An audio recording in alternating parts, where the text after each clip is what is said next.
এই ভিডিওতে আমি এখন আলোচনা করব নেতাজি সুভাষ ওপেন ইউনিভার্সিটিতে যারা তোমরা ইংলিশ নিয়ে মাস্টার ডিগ্রি করছো তাদের সিলেবাস নিয়ে। এর আগের ভিডিওতে পিজি ইজি কোর্সের ফার্স্ট ইয়ারের সিলেবাস নিয়ে আলোচনা করেছিলাম। সেখানে আমি তোমাদের চারখানা যে পেপার সিলেবাসের মধ্যে অন্তর্ভুক্ত আছে সেই চারখানা পেপার নিয়ে আলোচনা করেছিলাম। তোমরা সকলেই জানো সেকেন্ড ইয়ারের জন্য তোমাদের সিলেবাসে চারখানা পেপার আছে, পেপার 5, পেপার 6, পেপার 7 আর পেপার 8। এই চারখানা পেপারের ওপর তোমাদের ফাইনাল ইয়ারের পরীক্ষা দিতে হবে। পেপার 5-এর টাইটেল হচ্ছে Literary theory and criticism. Paper 6 তার টাইটেল হচ্ছে আমেরিকান লিটারেচার। পেপার 7 এর টাইটেল হচ্ছে ইন্ডিয়ান ইংলিশ লিটারেচার। আর পেপার 8 হচ্ছে ancient and modern European classics in translation. তো এই চারখানা পেপার তোমাদের ফাইনাল ইয়ারের জন্য পড়তে হবে। By the way, NSU English teacher চ্যানেলে তোমাদের সকলকে স্বাগত জানাই। আমি ডক্টর গৌতম মাইতি। এই ভিডিও শুরু করার আগে আমি তোমাদের যে কথাটি বলতে চাই, ফার্স্ট ইয়ারের সিলেবাসের মধ্যে যেরকমভাবে সেকেন্ড পেপার কিছুটা হলেও প্রবলেম আছে বলে আমার মনে হয়েছে, আমি অলরেডি তোমাদের সঙ্গে সেই ভিউটি শেয়ার করেছি, ঠিক একই রকমভাবে বলতে চাই সেকেন্ড ইয়ারের মধ্যে এই পেপার 5 বা লিটারেরি থিওরি অ্যান্ড ক্রিটিসিজম এই পেপার যথেষ্টই সমস্যা তৈরি করতে পারে। সেই জন্য এই পেপারের প্রিপারেশন যখন তোমরা নেবে প্রথম থেকে একটু সাবধানতা অবলম্বন করবে, বিষয়গুলো একটু বুঝে বুঝে পড়ার চেষ্টা করবে যাতে পরবর্তীকালে এই নোটসগুলো যে এই পোর্শন থেকে দেওয়া থাকবে প্রশ্ন উত্তরগুলো করতে তোমাদের কোনো সমস্যা না হয়। দেখো, এই টাইটেল থেকে তো আমরা বুঝতেই পারলাম লিটারারি থিওরি অ্যান্ড ক্রিটিসিজম। তো লিটারারি থিওরি অ্যান্ড ক্রিটিসিজম বলা মানে এরকম কিছু টেক্সট নয় যে টেক্সটগুলো আমরা গ্র্যাজুয়েশন লেভেলে পড়ে এসেছিলাম। এই বিষয়গুলো যেমন অ্যারিস্টটলের পোয়েটিক্স আমাদের সিলেবাসের মধ্যে ইনক্লুডেড আছে। দেখবে প্রথম ইউনিট 1-এ বলাই আছে অ্যারিস্টটলের পোয়েটিক্স বা ড্রাইডেনের লেখা ইন এসে অফ ড্রামাটিক পোয়েজি বা জনসনের দ্য লাইফ অফ মিল্টন। তো এই ধরনের লেখাগুলো তোমরা কিন্তু আমার মনে হয় ইতিমধ্যে পড়োনি। তাহলে সেক্ষেত্রে পোয়েটিক্সের কনসেপশন তোমরা হয়তো কোনো সময় ম্যাকবেথ বা হ্যামলেট বা ওথেলো এইগুলো পড়তে গিয়ে সেখানে ট্র্যাজেডির কনসেপশন আলোচনা করতে গিয়ে পোয়েটিক্স নিয়ে আলোচনা করেছেন স্যাররা ইতিমধ্যে, কিন্তু হলেও ওভারঅল পোয়েটিক্স নিয়ে কিন্তু তোমাদের পড়া নেই। তাহলে সেক্ষেত্রে অ্যারিস্টটলের পোয়েটিক্স সম্পর্কে যদি আমার ক্লিয়ার কনসেপশন না থাকে তাহলে এখান থেকে যে ধরো প্রশ্নগুলো আসবে অ্যানাগনোসিস বা পেরিপেটিয়া বা ধরো হ্যামারশিয়া বা ক্যাথারসিস এরকম যে টার্মগুলো আসবে সেই টার্মগুলো কিন্তু বুঝতে সমস্যা হবে। তাহলে অ্যারিস্টটলের পোয়েটিক্স সম্পর্কে একটু কনসেপশন ভালো করে করবে। এর পরের ইউনিট 2-তে বলা আছে ড্রাইডেনের কথা, ড্রাইডেনের অ্যান এসে অফ ড্রামাটিক পোয়েজি, আর জনসনের একটি টেক্সট আছে দ্য লাইফ অফ মিল্টন, এর কথাও এখানে বলা হয়েছে।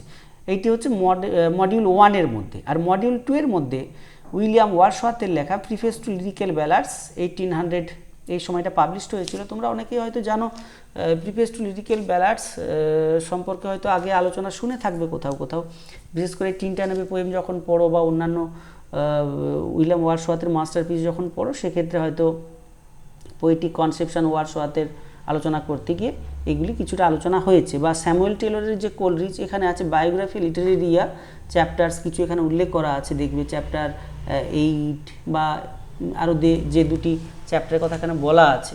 এখানে পড়তে গিয়ে দেখবে কোনো জায়গাতে ওয়ার্ডসওয়ার্থের কনসেপশনের সঙ্গে কোলরিজের কনসেপশনের কি পার্থক্য আছে সেই সম্পর্কে বা মিল কি আছে, লিঙ্ক কি আছে সেগুলো কিন্তু এখানে জানতে হবে।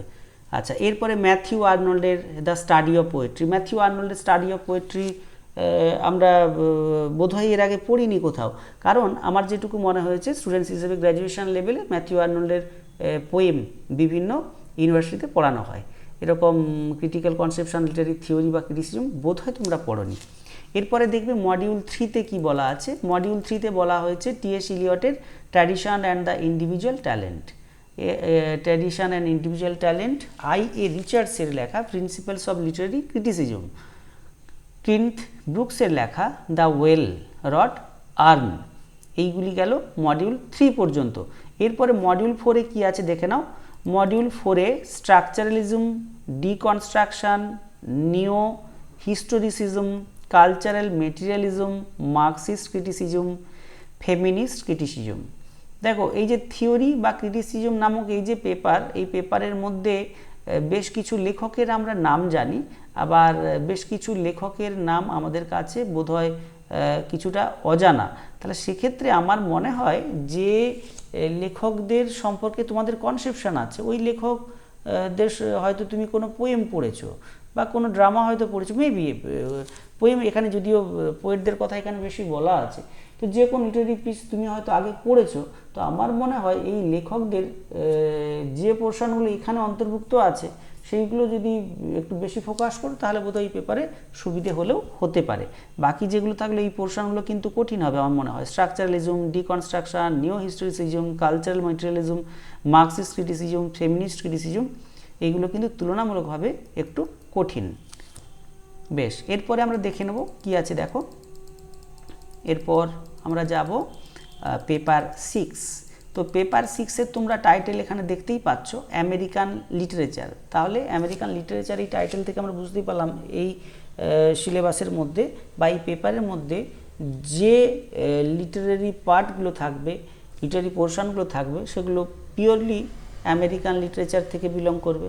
আমরা জেনারেলি অনার্স বা এমএতে যে পোর্শনগুলো পড়ি সেগুলো সাধারণত ব্রিটিশ লিটারেচারের পার্ট হয়, কিন্তু এই পার্টটি পুরোপুরি আমেরিকান লিটারেচার থেকেই কিন্তু নেওয়া হবে। তো সেক্ষেত্রে প্রথম একদম ইউনিট 1 এখানে বলা থাকলো, দেখবে non fictional prose, Emerson the American scholar, the poet. এখানে বলা থাকলো 1, 2-তে আছে থরোল্ড ওয়ালডেন। এরপর নভেল পোর্শনে আমরা যাব। নভেল পোর্শনের মধ্যে আমরা এখানে পাবো হারম্যান মেলভিলের লেখা মবি ডিক, আর্নেস্ট হেমিংওয়ে লেখা the old man and the sea, William ফকনারের লেখা the sound and the fury, Toni মরিসনের লেখা শোলা। তো প্রথমের যে পার্ট ইমারসনের লেখা বা থরোর লেখা, এই লেখাগুলোর নাম এখানে উল্লেখ করা আছে। ইমারসনের লেখা the American scholar, the poet, আর থরোর লেখা ওয়ালডেন। এগুলো কিন্তু নন ফিকশনাল প্রোজ। কিন্তু পরের এই যে নভেল যে পোর্শন আছে এগুলো কিন্তু একটু বড়। হ্যাঁ, হারম্যান মেলভিলের কথা বলছি বা আর্নেস্ট হেমিংওয়ের কথা বলছি বা উইলিয়াম ফকনারের কথা বলছি, এদের লেখাগুলো কিন্তু তুলনামূলকভাবে একটু বড় পোর্শন হবে। তাহলে এইগুলো একটু সমস্যা হতে পারে, এগুলো একটু ফোকাস করবে। এরপর শর্ট স্টোরি দুটো খুব বিখ্যাত এখানে ছোট গল্প দেওয়া আছে। ও হেনরির লেখা the cop and the anthem, আর ও কোনারের লেখা গুড কান্ট্রি পিপল। দুটো কিন্তু খুব ইন্টারেস্টিং শর্ট স্টোরি পড়বে, এই দুটো পোয়েম কিন্তু ভালো লাগবে। আচ্ছা, এর সঙ্গে কোনো পোয়েম বাদ দিয়ে তো আমেরিকান লিটারেচারের কথা আলোচনা বোধহয় করা অপ্রাসঙ্গিক। তো এখানে দেখো আমেরিকান পোয়েট্রির মধ্যে কোন কোন বিখ্যাত পোয়েমগুলো এখানে আছে। ওয়াল্ট হুইটম্যানের লেখা song of myself, passage to India, দুটো বিখ্যাত। সং অফ মাইসেলফ আর প্যাসেজ টু ইন্ডিয়া থেকে যে কোনো একটি পরীক্ষাতে প্রায় পড়ে, তোমরা যদি বিভিন্ন সময়ের কোয়েশ্চেনগুলো দেখবে এখানে দুটোর থেকে যে কোনো একটি প্রশ্ন সাধারণত পড়ে। এরপর রবার্ট ফ্রস্টের লেখা মেন্ডিং ওয়াল আর আফটার অ্যাপেল পিকিং। মেন্ডিং ওয়াল তোমরা অনেক ইউনিভার্সিটিতে গ্র্যাজুয়েশন লেভেলে হয়তো পড়েছো। এরপর ওয়ালেস স্টিভেন্সের লেখা দ্য এম্পারার অফ আইসক্রিম। এরপর এমিলি ডিকেনসনের লেখা because I could not stop for death R flowers. বিভিন্ন সময়ে প্রশ্ন দেখলে তোমরা বুঝতে পারবে এমিলি ডিকেনসনের এই দুটো পোয়েমকে কোনো কোনো সময় একই সঙ্গে দুটো পোয়েম থেকে উত্তর জানতে চাওয়া হয়, বা কোনো কোনো সময় ইন্ডিভিজুয়ালি কোনো একটি পোয়েম থেকেও প্রশ্ন আসে। এরপর গিন্সবার্গের লেখা হাউল পার্ট 1, 2, 3। এটি খুব একটি শর্ট পোয়েম নয় বলেই আমার মনে হয়। তুমি দেখবে পোয়েমটি একটু তুলনামূলকভাবে বড় আছে, হাউল এই পোয়েমটি। এরপরে দেখে নাও, এরপরে আছে আমেরিকান ড্রামা। আমেরিকান ড্রামা নাটক এই পোর্শনে কি কি আছে আমরা দেখে নিই, চলো। এখানে আছে ইউনিট 1-এ ইউজেন ও নেইলের লেখা মর্নিং বিকামস ইলেকট্রা। তো মর্নিং বিকামস ইলেকট্রা এর বিষয়টি একটু জটিল, দেখতে হবে ভালো করে। ইউনিট 2-তে আছে টি উইলিয়ামসের লেখা দ্য গ্লাস মিনাজারি, আর আর্থার মিলারের লেখা ডেথ অফ আ সেলসম্যান। এইগুলি গেল। এরপর আমরা দেখে নেব পেপার 7। আচ্ছা, এক মিনিট, এর আগে আমাদের একটু বোধহয় দেখে নিলে ভালো হতো। আচ্ছা, আমেরিকান ড্রামার কথা আমি বললাম এক্ষুনি, ঠিকই আছে। দেখো তারপরের কথা আমি বলছি। পেপার 7-এর কথা বলছি আমরা। দেখো পেপার 7-এ দেখো Indian English literature and Indian literature in translation. তুলনামূলকভাবে এই পেপার বা এর মধ্যে ইনক্লুডেড যে পোর্শনগুলো আছে একটু সহজ হবে, কারণ এখানে বিষয়বস্তু ইন্ডিয়া বা ইন্ডিয়ান কালচার। তো সেক্ষেত্রে প্রথমে ইউনিট 1-এ ট্যাগরের কথা তো আমরা সকলেই জানি, যারা আমরা বাঙালি তারা তো আরও ভালো করেই জানবো। ক্রাইসিস ইন সিভিলাইজেশন প্রথমেই বলা হয়েছে, বা Nehru Discovery of India chapter 3, 4, 6, আর সুভাষচন্দ্র বোসের লেখা অ্যান ইন্ডিয়ান পিলগ্রিম চ্যাপ্টার 10। বুঝতেই পারছো পুরো অংশ দেওয়া নেই এখানে, কিছু একটি চ্যাপ্টার কথা এখানে উল্লেখ করা আছে, চ্যাপ্টার 10 শুধুমাত্র এটি কিন্তু ইনক্লুডেড। তো ট্যাগর, নেহরু আর সুভাষ এখানে ঘুরিয়ে ফিরিয়ে কিন্তু বিভিন্ন সময় প্রশ্ন আসে, একটু দেখবে। এরপরে ফিকশন, মুলকরাজ আনন্দের লেখা দ্য আনটাচেবল, আর কে নারায়ণের লেখা দ্য গাইড, রাজা রায়ের লেখা কান্তাপুরা, এরপর কমলা মার্কন্ডার কথা বলা আছে নেক্টারিনা শিব। তো মুলকরাজ আনন্দ, আর কে নারায়ণ আর রাজা রাও এগুলো থেকে ঘুরিয়ে ফিরে বেশিরভাগ প্রশ্নগুলো কিন্তু আসে। এখান থেকে প্রশ্ন সেরকমভাবে আমার চোখে কিন্তু পড়েনি। আচ্ছা, এরপরে ফিকশন পোর্শন 4 গেল। 5-এ অমিতাভ ঘোষের দ্য শ্যাডো লাইন্স, অনিতা দেশাইয়ের ক্লিয়ার লাইট অফ ডে, এইগুলিও কিন্তু খুব একটি আমার চোখে পড়েনি। প্রশ্ন আমি দেখেছি বেশ কয়েক বছর, এইগুলো থেকে আমি সেরকম কোনো প্রশ্ন আমি দেখতে পাইনি। যদি তোমরা দেখতে পাও আমাকে বলবে, কমেন্ট বক্সে কমেন্ট করে জানাবে। এরপরে এখানে আমরা দেখব মডিউল 3-তে কি আছে। মডিউল 3-তে কিছু পোয়েম আছে, এইচ.এল.ভি. ডিরোজিওর লেখা to the peoples of the Hindu college. 2 আছে the harp of India, chorus of Brahmins, the harp of India. তোমরা নতুন যারা গ্র্যাজুয়েশন, নতুন সিলেবাসে নেতাজিতে যারা গ্র্যাজুয়েশন করছো, ওখানে এই পোয়েমটা অন্তর্ভুক্ত আছে, দ্য হার্প অফ ইন্ডিয়া। আচ্ছা, ইউনিট 2-তে আছে সরোজিনী নাইডুর লেখা village song, caprice, if you call me. এরপর ইউনিট 3-তে আছে তরু দত্তের লেখা Lakshman, our casuarina tree, the lotus. Casuarina tree UG সিলেবাসের মধ্যে ইনক্লুডেড। যারা নেতাজি থেকে গ্র্যাজুয়েশন করেছো তাদের পক্ষে এটি সুবিধেই হবে এর সমাধান করতে। ইউনিট 4-এ আছে নিসিম এইচকেলির লেখা night of the scorpion, marriage, goodbye party for Miss Pushpa T S.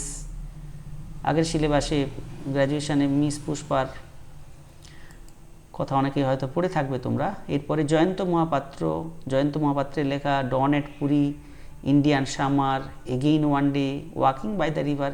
এখানে অনেকগুলো পোয়েমের নাম আছে, কিন্তু প্রশ্নে কিন্তু আমরা সেরকমভাবে এই পোর্শনগুলো থেকে আমরা কোনো কানেকশন আমরা পাইনি। যাই হোক, এরপরে ইউনিট 6-এর কথা বলতে হয়। কমলা দাসের লেখা my grandmother's house, the looking glass, the dance of the. আচ্ছা, এখানে দেখো যে 3খানা পোয়েম আছে, এখানেও 3খানা পোয়েম তোমরা বোধহয় দেখে থাকবে। এখানে ইউনিট 1, 2, 3, 4, 5, 6 একটু ভালো করে যদি দেখে থাকো, দেখো প্রত্যেকটি পোয়েট থেকে কিন্তু 2খানা 3খানা করে পোয়েম আছে। তো পরীক্ষাতে কোনো সময় ইন্ডিভিজুয়াল কোনো প্রশ্ন কোনো সিঙ্গেল পোয়েম থেকে থাকলেও থাকতে পারে, কিন্তু কোনো সময় বিভিন্ন পোর্শনগুলোকে, মানে বিভিন্ন পোয়েমগুলোকে একই লেখকের, তো সেগুলো টাচ করে প্রশ্ন করা হয়। তো সেক্ষেত্রে বেশি ফোকাস যদি করতে হয়, প্রতিটি পোয়েটের মধ্য থেকে যে পোয়েমটি তোমার সবথেকে ভালো লাগলো বলে মনে হয়, বা যে পোয়েমটি তোমার পক্ষে সোজা হবে মনে হয়, মিনিমাম সেই পোয়েমটি কিন্তু পড়ে রাখবে, না হলে একটি বেস পোয়েম করা না থাকলে কিন্তু প্রবলেম হবে।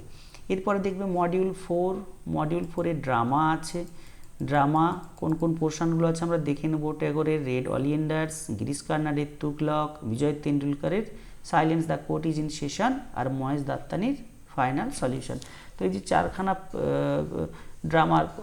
ড্রামা পিসের কথা এখানে বলা হয়েছে, এর থেকে আমি দেখেছি রেড অলিয়েন্ডার্স, তুগলক বা ফাইনাল সলিউশন থেকে প্রায় প্রশ্ন থাকে, এগুলো বাদ দিয়ে সাধারণত প্রশ্ন হয় না।